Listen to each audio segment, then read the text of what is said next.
Hello and welcome to Whisky.com, where fine spirits meet. I have visited the island of Martinique and some rum distilleries for you. To give you a deeper insight into the island, I'm going to tell you a little about the history of Martinique and the history of rum.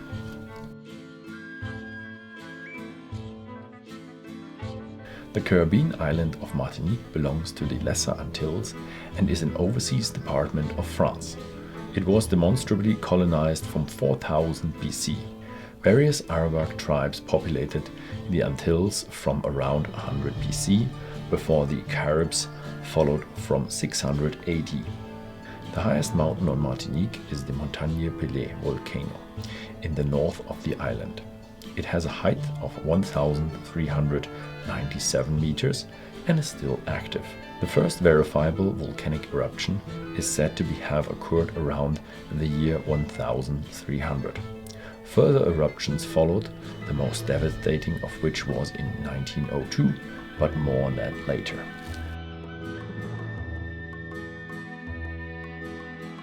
Christopher Columbus was the first European to set foot on Martinique on his fourth voyage in 1502.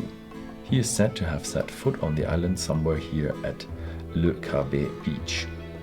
The discovery of the island also marked the beginning of the slave trade. Initially, the Caribs were enslaved and shipped to Spain. From 1524, black slaves began to be shipped to the Antilles, as most of the indigenous people have been wiped out.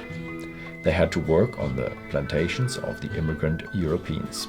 Martinique then became French property in 1635. The French adventurer, privateer and trader Pierre Belon Desnambuc colonized the island in the name of Richelieu. He also founded the former island capital, Saint-Pierre. In 1681, Fort-de-France became the administrative capital of Martinique.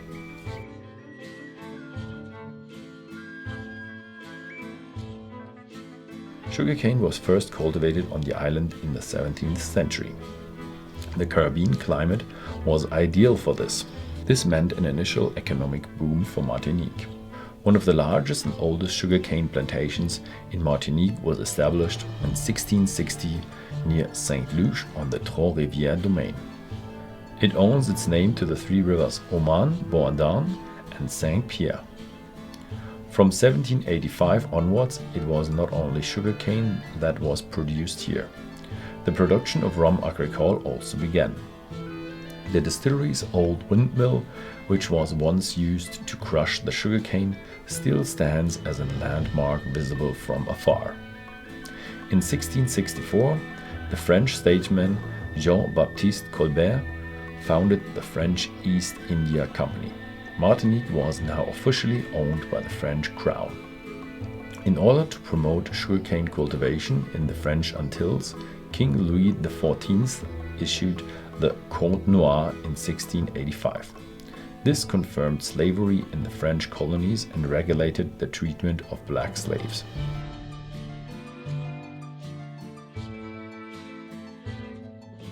The boom in rum production on the Caribbean island is largely thanks to the Dominican Pierre Laval. A type of rum had probably already been distilled before. However, when the father came to Martinique, he brought new stills with him. These helped to improve the distillation process. They were originally intended for distilling alcohol for medicinal purposes. However, tafia, a precursor product of rum, was also created. At first, the alcohol was distilled from molasses, a byproduct of sugar production. From the 1820s, freshly pressed sugarcane juice was also used directly, as in today's rhum agricole. Château de Buc is an old sugar mill. Today you can only visit the ruins. It was built around 1735 by the de Buc family on the habitation Subalterne on the peninsula of La Caravelle in the east of Martinique. The de Buc family was very influential on the island. They cultivated sugarcane, coffee and other crops on their 350-hectare estate. However, stories of slavers and beachcombers also surrounded the remote location and its various owners. The Dubuque's success ended with the onset of the sugarcane crisis. This crisis was triggered by the sugar beet boom. The last descendant of the family had to give up the castle and land in 1852. The estate fell into disrepair over time, but was restored in 2004. Today, a small museum commemorates the turbulent history of Chateau Dubuque.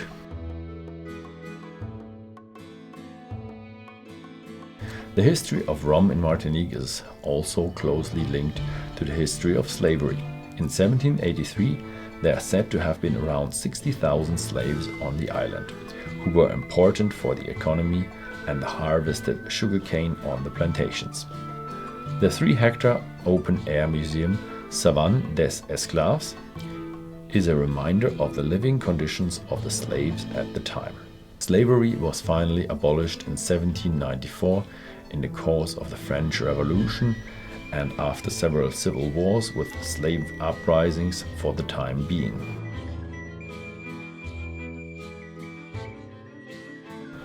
One well-known Martinique personality is Marie-Joseph Rose de Tarche de la Pagerie, who was born on the island in 1763.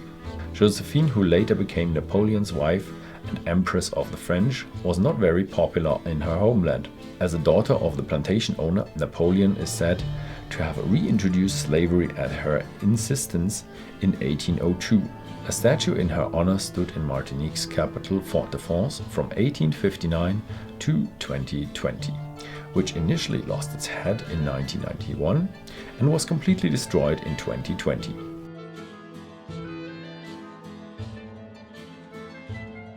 In the course of the Napoleonic Wars, a small island 1.7 kilometers off Martinique's southwest coast also played a role. The Roche de Diamant, the Diamond Rock, was occupied by the British in 1804 and turned into a fortress. This made it possible to block French shipping traffic. Only after 17 months, the French succeeded in recapturing the Roche de Diamant. Today, access to the rock is no longer permitted for reasons of nature conservation.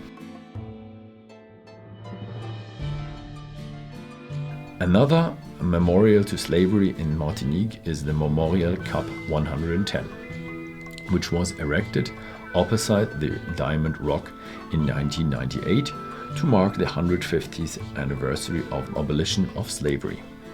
The background to this is the shipwreck of an illegal merchant ship in 1830 near the town of Le Diamant, in which countless African prisoners lost their lives.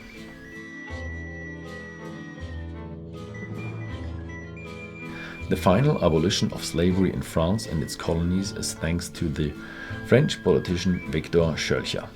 As a result, slavery was also banned in Martinique from 22nd May 1848.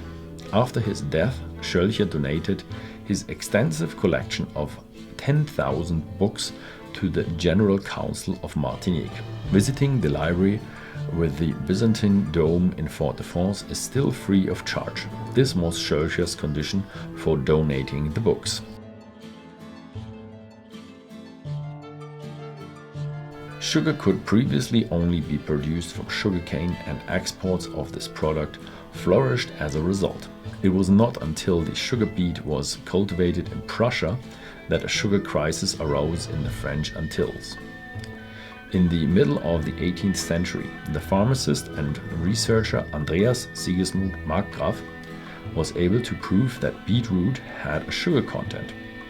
But it was not until Franz Karl Achat that it was cultivated into a sugar beet. The physico-chemist was a student of Markgraf.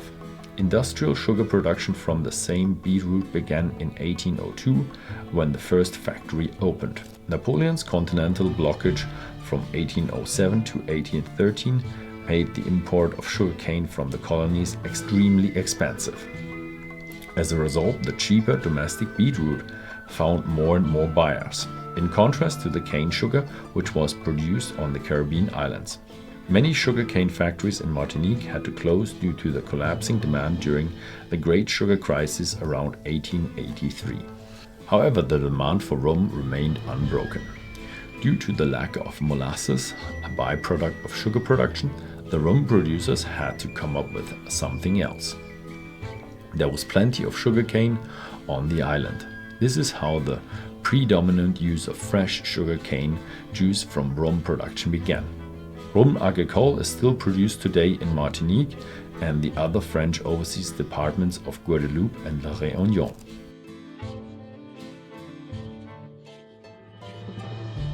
In 1849, the Belgian merchant Eugène Eustache acquired the habitation Galion. The sugarcane factory Le Galion, which he founded on the estate in 1863, has survived all crises and is the only active one in Martinique today.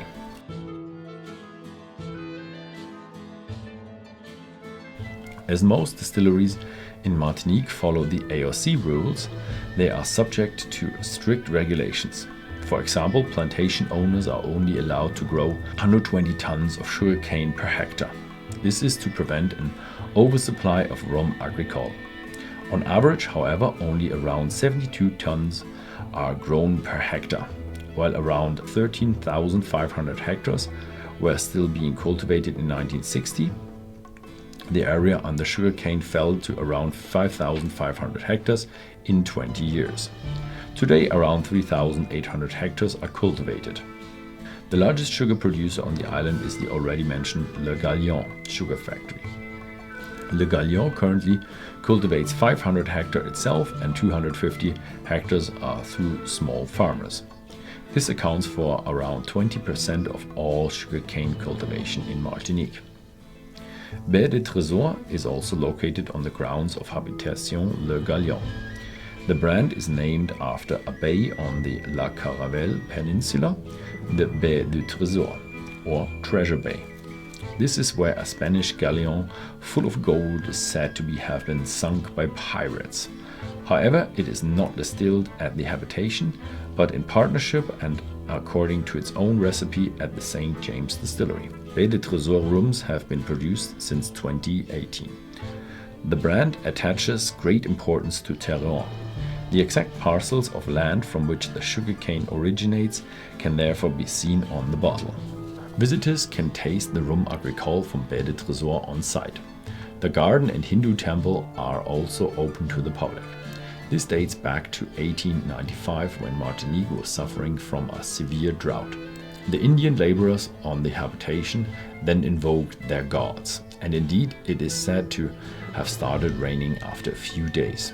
Émile Bouginon, the owner of Le Galion at the time, donated a cistern. The Indian community erected their temple on top of it.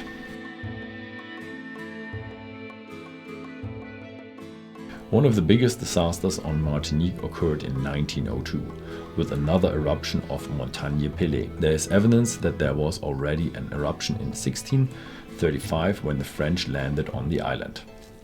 Two further eruptions took place in 1792 and 1851, but the worst volcanic eruption in Martinique's history occurred on 8th of May 1902. The town of Saint-Pierre, located at the foot of Montage Pelée, which was the first rum harbor in the world at the time and also known as Little Paris of the Antilles, was completely destroyed. The tragic eruption cost the lives of almost 30,000 people. Only 2 people survived the catastrophe: a prisoner and a shoemaker, both of whom were protected behind thick walls. Saint-Pierre was an important center for the rum production at the time. A dozen rum factories produced up to 10,000 liters of rum every day. None of this remained after the eruption. Numerous merchant ships that were anchored in the bay also fell victim to the scorching clouds of ash. Saint-Pierre Beach is a popular diving destination. Numerous shipwrecks lie here in the former harbor of Martinique's former capital and can be explored by diving.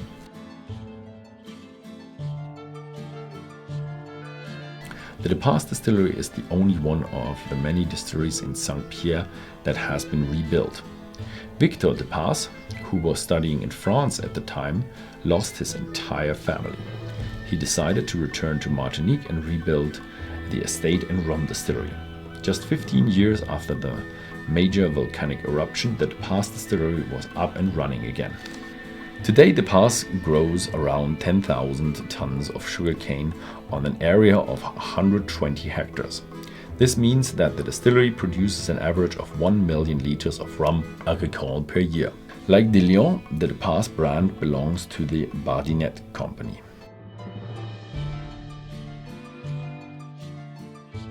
Only ruins remain of the city of Saint-Pierre.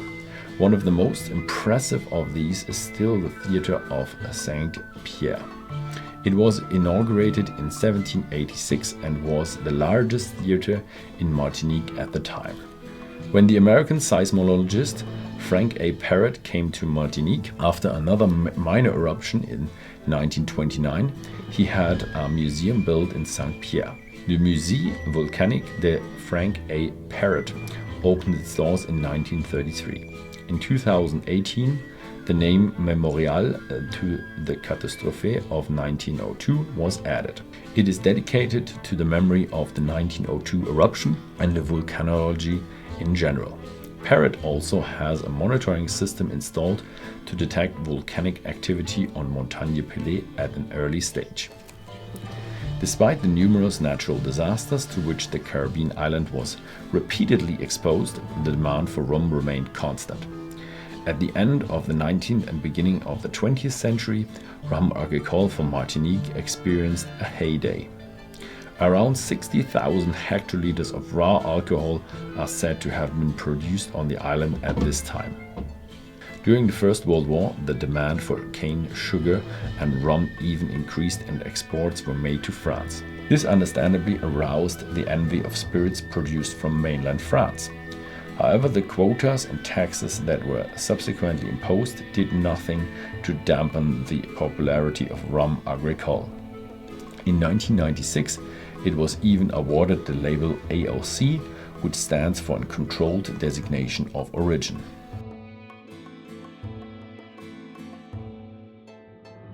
The economic and cultural center of Martinique is Fort-de-France. With around 75,000 inhabitants, it is now one of the largest cities in the Caribbean. One of the most important figures of the 20th century in Martinique was the Afro-Caribbean French writer and politician Aimé Césaire. He was mayor of Fort-de-France from 1945 to 2001. His office was in the old town hall. The building was constructed in neoclassical style between 1884 and 1901 and is now a listed building. In 2009, it was renamed the Aimé Césaire Theatre and is now used for exhibitions and performances. The new town hall was built nearby in 1970. Martinique has had the status of an overseas département of France since 1946, which Aimé Césaire also voted for at the time. The official language is therefore also French. However, the mother tongue of the majority of the population is French Creole.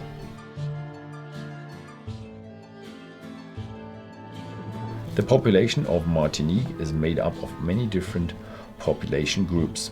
The majority are of African origin. However, there are also Hindus, Asians, and inhabitants of European descent. This also includes the white people born on the island, the Békés, who are descendants from the colonial upper class. The approximately 400,000 inhabitants of Martinique are all called Creoles. The indigenous people called the island Madinina, which means flower island. This is due to the lush vegetation of the Caribbean island. The name is still in use today. In the Balatin Botanical Gardens near Fort-de-France, you can enjoy the rich variety of plants. Almost 3,000 tropical plant species grow here, including 300 palm species. The Rose de Porcelain, the porcelain rose, is also famous. Napoleon's wife Josephine was also known as the Rose of Martinique. Born in Martinique, the Rose Empress already had the flower in her name, Marie-Joseph Rose, and was only called Josephine by Napoleon. She was very interested in botany and several rose varieties were dedicated to her. The Rose of Martinique can also be found in the logo of the Baie de Trésor rums and is one of the most beautiful tropical flowers.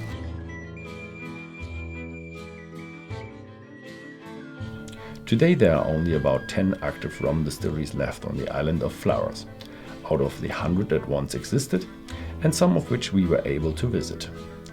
There are also other well-known rum brands that no longer produce their own rums, but still mature them locally. Rhum Clément is one of the oldest rum brands in Martinique.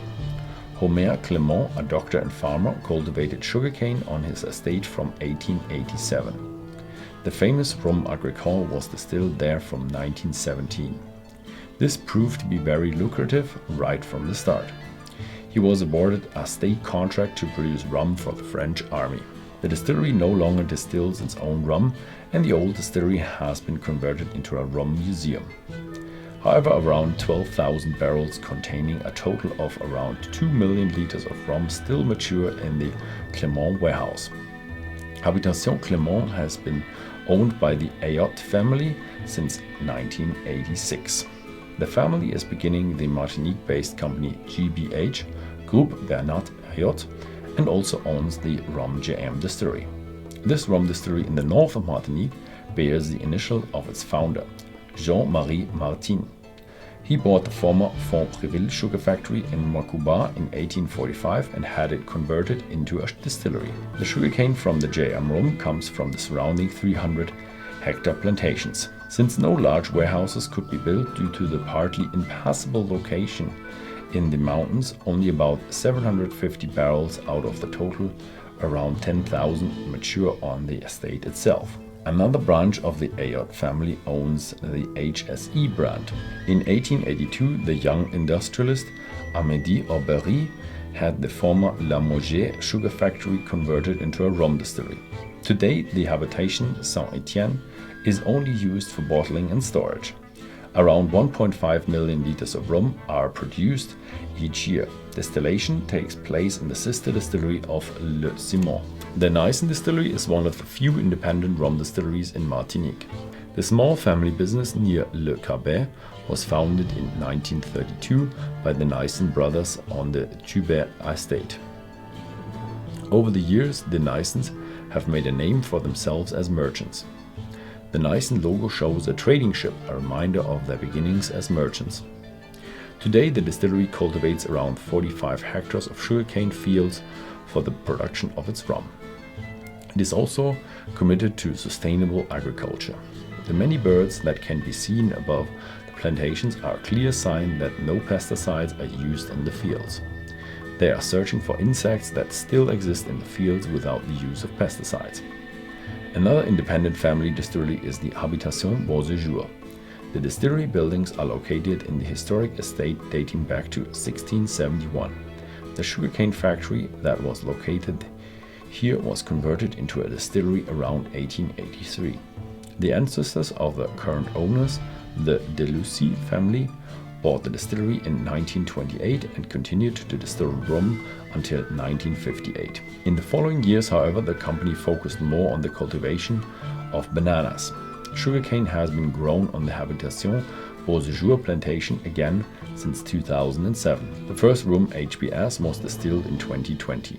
However, the small distillery in the very north of Martinique only produces around 2,000 bottles of rum per year. As a result, the bottlings are only available on the international market to a limited extent. On our distillery tour, we also visited St. James. The distillery has been producing rum agricole since 1765, making it one of the oldest distilleries in Martinique. At the beginning, St. James was still located near Saint-Pierre. When the brand was taken over by the Rémy Coton Spirits Group in 1973, a new distillery was built in Sainte-Marie. It was now closer to the sugarcane fields for St. James, which cover an area of around 500 hectares. St. James has belonged to the La Martiniquaise since 2003. The French spirit group also owns the J. Belly brand. The bottle shape, which is reminiscent of a pyramid, which was introduced by James Belly in 1930.